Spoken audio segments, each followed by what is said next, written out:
I was also shown the laws of existence controlling the human ability to create new circumstances and environment, relationships, achievement or failure, prosperity or poverty.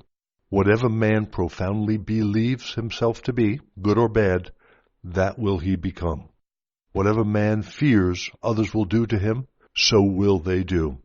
Whatever man hopes that others will do to him, he must first do to them, since he is then creating a consciousness pattern which will return to bless him to the extent he has blessed others. Whatever disease man dreads, so will he become prey to it, for he will have created a consciousness pattern of the very thing he least wants to experience. Whatever is sent forth from man's mind and heart returns to him in due course in some form or another. Emotional thoughts are consciousness seeds planted within a man's own orbit of consciousness. These will grow, bearing a like harvest for his reaping. These are the fruits of free will. There is no way that man may escape what he thinks, says, or does, for he is born of the divine creative consciousness power, and is likewise creative in his imaginings. Those who long for good for themselves must first give it to others. Let their very existence be a blessing to others.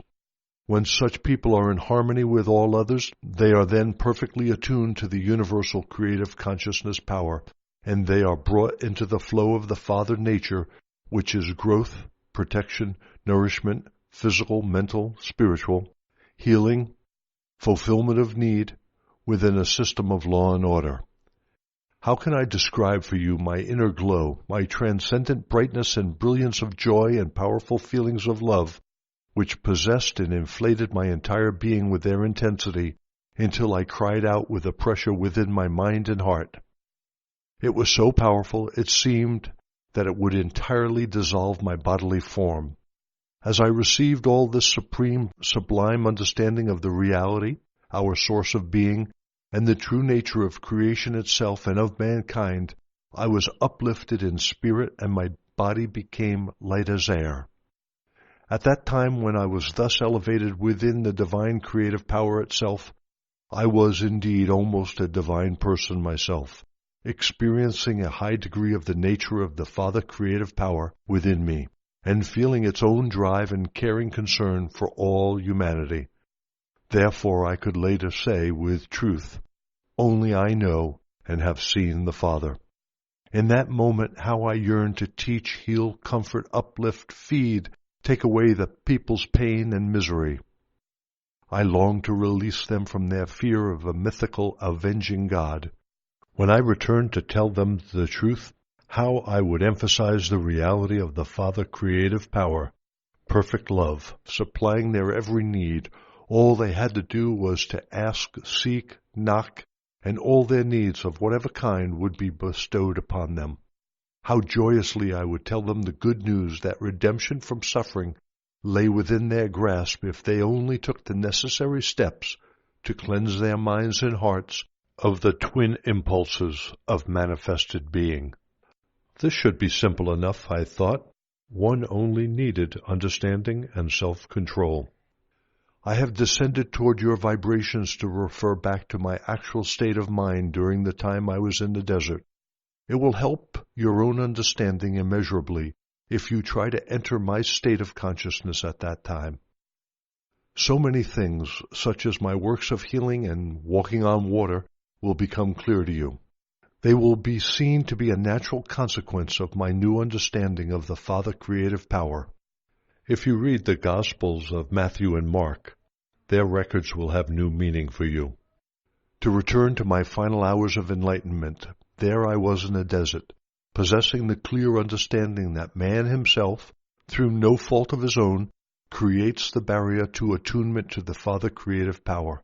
And now I was longing to hurry back and teach, heal, comfort, dry the tears of those I so greatly pitied. Yet I was reluctant to leave this hallowed place where I had been so illumined and transformed in spirit. On the other hand, what a wonderful future lay ahead of me.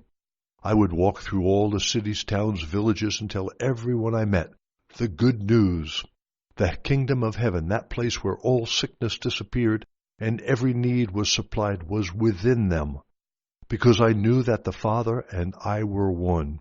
Now that my mind had been cleansed of the old thoughts and ideas, I would direct healing at their illness and disease. I would teach them how to relieve their poverty. When the Father consciousness within me began to dim and I gradually returned to human consciousness, I became aware of a gnawing hunger and also a return of my human conditioning and thought. My reactions to my 6 weeks' experience began to change. My usual human awareness of me and my desires took over my thoughts. Why, the most amazing and completely unexpected thing has happened to me, I exulted. I have been given knowledge beyond any yet given to any other man. I was jubilant with the realization that, at last, my doubt and rebelliousness against the avenging God of the traditional Orthodox Jews was vindicated. I had been right after all. Who had ever suspected the human mind could be so highly creative that a strongly held thought or desire would actually manifest itself in the visible realm? I realized that Moses must have known something of this because he had accomplished some strange things when the Israelites were in dire need. He became a leader and changed the course of the Israelites previously enslaved in Egypt. I could return now and free my people from the rigid control of their own teachers. My hunger pains now became intense. It occurred to me that I could turn stones into bread to satisfy my longing for food, because I remembered that the Father creative power worked through my mind, and therefore everything in the universe would be subject to my command. I was about to speak the word which would change the stones into bread, but something in me halted me abruptly. It came to me, strongly, that the Father creative consciousness was perfect protection, nourishment, fulfillment of need, and so the hunger would be taken care of if I asked the Father for relief. I realized that if the little I, the human me, in my need, used creative power for selfish reasons, I would be erecting a barrier between the Father creative consciousness and myself, and everything that I had just learned might well be taken away from me. This frightened me, and swiftly I asked the Father creative power for new strength to carry me back to habitations in Nazareth again. I also asked for relief from hunger in the form that would be right for me. Immediately the hunger pangs subsided, and I felt a surge of energy flow through my entire body. Thus I had proved all I had seen, heard, and understood was reality, and not some vain imagining born of my time in the desert, fasting and alone. My new energy enabled me to make haste over the rough tracks on my way out of the desert. On the way I met a well-dressed man of sweet and pleasing countenance. He greeted me warmly, expressing concern on seeing my rough, unkempt appearance and loss of condition. Gladly he sat me down on a rock and shared his excellent meat and bread with me. I wondered why he was in such a desolate place and where he had come from. In response to my questioning, he only smiled and seemed not the least surprised when I said I had been in the desert for so many days I had lost count of time. I explained how I was enlightened as to the true nature of the Creator of the world and shown the natural laws of existence. He only smiled and nodded. I am going back to my people to teach them everything I have learned, I said joyously. Why, I will be able to heal them and bring them release from every sickness and trouble. The stranger replied sadly, It will take many millennia. I was about to rebuke his lack of faith when I realized he was gone. I knew then that a divine messenger had come to succor me with good bread and meat, and compassionately give me warning that I might not find my mission so simple despite my enthusiasm. I was deflated by his word of warning. My enthusiasm waned. The way to the first village on my road seemed endless. How a change in human thought produces a change of mood.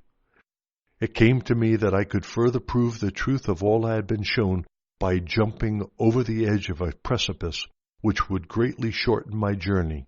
As I was about to do this, it came to me forcefully that I was trying to prove my time of enlightenment was real.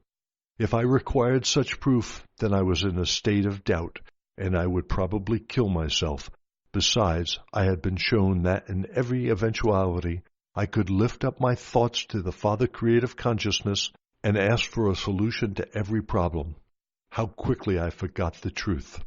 So I prayed, passionately asking forgiveness for being weak enough to indulge my own fantasies and seeking my own way of doing things. Again, the answer came in renewed strength and greater sureness of foot as I scrambled over the rough ground.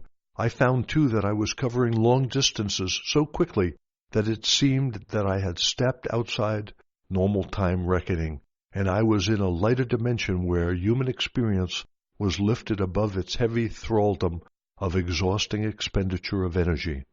Walking was so easy it was now invigorating. I exulted in the fact that I had found the key to a more abundant life. A while later, feeling so much at ease, my mind began to wander, and I thought about my meeting with the stranger and the kindness he had shown me. But I also remembered his warning, and again my old nature reasserted itself, and I felt deeply rebellious that he should presume to tell me how my work would go. I decided he knew nothing about my future and set his warnings aside. Why, I thought, with my knowledge, I could accomplish things no man has ever done before. Instead of struggling in a difficult life, I could begin to accumulate wealth easily, attract followers wherever I went, and share my knowledge with them to make their lives easier also. I could take away all pain and suffering. As I contemplated the many places I could visit so easily, I felt myself skimming the surface of the ground and rising until I reached the highest peak of a steep mountain overlooking the countryside below. There it was, all laid out before me. I felt my previous enthusiasm return. Why, it would be so simple to round up the people and share all my knowledge with them. I would become powerful, even famous, as the man who rescued mankind from all their sickness and trouble. I would gain their admiration and respect and would no longer be remembered as an idle, worthless fellow. With a tremendous shock, all that had been taught so recently but a few hours ago returned to mind with great force and clarity. Had I not been taught that the only way I could ever prosper was to abandon my self-will and turn to the Father for assistance in everything I undertook? Then I remembered that creation had its own special purposes to fulfill. The individualizing process had created the pull and push, the give and take in the human behavior. Although these human characteristics caused people great anguish in their lives, was it not the anguish which forced them to seek better ways to live in order to find true happiness? I realized that the ills of mankind had their place in the human scheme of existence. Was it right for me to bring privileged information to people in order to nullify the effects of the individualizing process? I realized I had been thinking from the central point of my individuality, the ego, and it was the ego drive which built barriers between mankind and Father Creative Consciousness. Therefore, my central point of human desiring would have to be conquered if I was to live in perfect harmony with my Father, as was my sincere intention. And so I continued on my way, pondering what might lie ahead and how I might best overcome the impulses governing my humanhood in order to remain in the flow of the Father Consciousness, from which I would draw inspiration, guidance, answers to problems, my daily nourishment, daily health, daily protection. In fact, I realized that while I remained within this daily flow of Father Consciousness, no harm could ever come near me, and my every need would be met. And more importantly, the Father Consciousness working through me would do whatever was required for the people in dire need of healing and comfort. At all times, I must overcome my rebelliousness against the harsh realities of existence and listen to the inner voice and conform to the higher will of the Father. This higher will was perfect love, directed entirely at promoting my highest good. It would be extremely foolish, I realized, to continue along the path of self-will which had dictated my behavior to that time. It was then that I was inspired to speak in parables to the people. Those who were ready to receive the knowledge would understand and make good use of it.